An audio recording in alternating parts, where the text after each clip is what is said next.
everybody? I'm here today to talk to you about 7 speed control tips for driving.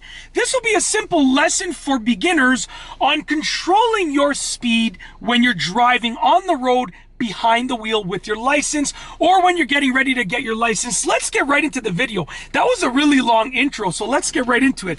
Tip number 1 is have a steady foot. By that, I mean that I want you to keep a steady position on your gas pedal, okay? Now, a lot of people think that they have to sort of dig into the gas pedal in order to continue accelerating at a smooth rate, when in reality, you're gonna be positioning your foot on the gas pedal and holding your gas pedal in that position. You're not really going to be doing much decreasing or increasing. It's going to be an estimation game where you can press it and hold it there. And that just comes with practice, okay?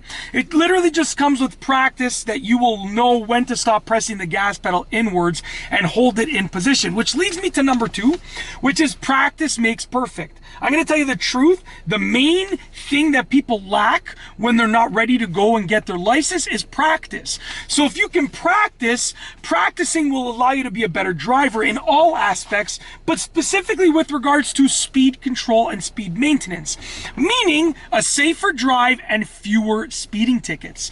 So that's basically it. Keep practicing and you're going to get better controlling your speed and estimating that gas pedal pressure.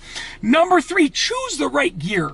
If you're driving a manual car or an automatic car where you can choose the gear, like paddle shifters, or like a manual, it's an automatic car, but you can shift up and down using the gear shifter. I can't remember what it's called. There's a name for the technology. But if you're driving a car where you can select the gears, you need to choose the right gear. If I'm going 40 kilometers an hour in first gear, it's going to be very jerky and very rough and very hard to control my speed. So in reality, you have to judge the car that you're driving and the gear that you're in. Choose the right gear and it will make it easier to control your speed. That was number 3. Number 4 is look ahead. If I look directly in front of the car, it's going to be very difficult for me to control my speed because I'm always looking at what's right about to happen. Whereas if I look further ahead, like 10, 20, 50 car lengths ahead of me or more, it's going to be easier to control my speed.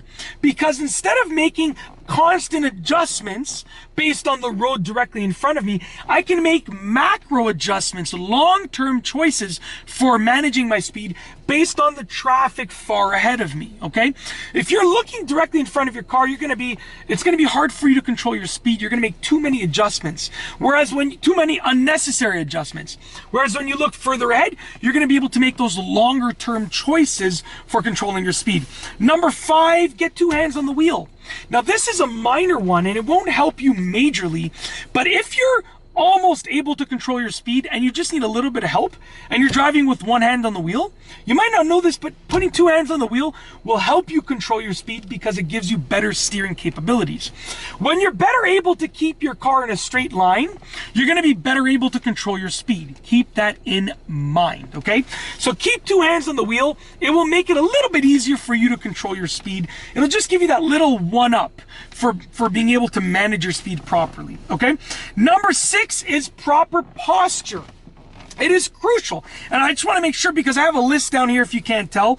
So number 5 was keep 2 hands on the wheel, okay? Number 6 is proper posture. I'm just making sure I'm staying on track over here, okay? Staying in the right gear over here. We rhyme all the time, okay? So with your proper posture, it's going to be easier for you to control your speed. If I'm driving like this, okay, it's going to be hard for me to position my foot properly and look properly down the road and steer properly. Whereas if I have proper posture, my shoulders are squared with the road in front of me. 2 hands on the wheel, a good seating position. It's going to be easy for me, much easier for me to control my speed like a pro, like a boss, okay? So get your proper posture if you're having trouble controlling your speed. I mean, eventually you can train your body to be able to control your speed when you're driving like this or whatever the case is. But when you're learning to control your speed, proper posture is key. Last but not least is number 7, and I saved the best for last. Obviously, it's the way life works, right? Number 7 is plant your heel on the ground. If you're having difficulty controlling that gas pedal, make sure your heel is planted on the ground of your vehicle, okay? You want to make sure your heel is planted on the ground of the vehicle. It'll just make it easier for you to control. If you can imagine me trying to control my gas pedal like this, it's going to be difficult for me to control it and hold it steady. Whereas if I plant my heel, I have the leverage of the ground and I'm pivoting instead of moving, okay? So it makes it easy for me to control the gas pedal if you can imagine this being my foot. That's it. If you like this video, please be sure to give it a thumbs up. Let me know what you think down below as a comment. And of course, be sure to subscribe for more great videos just like this one. And that's all I have for you today. Thanks for watching.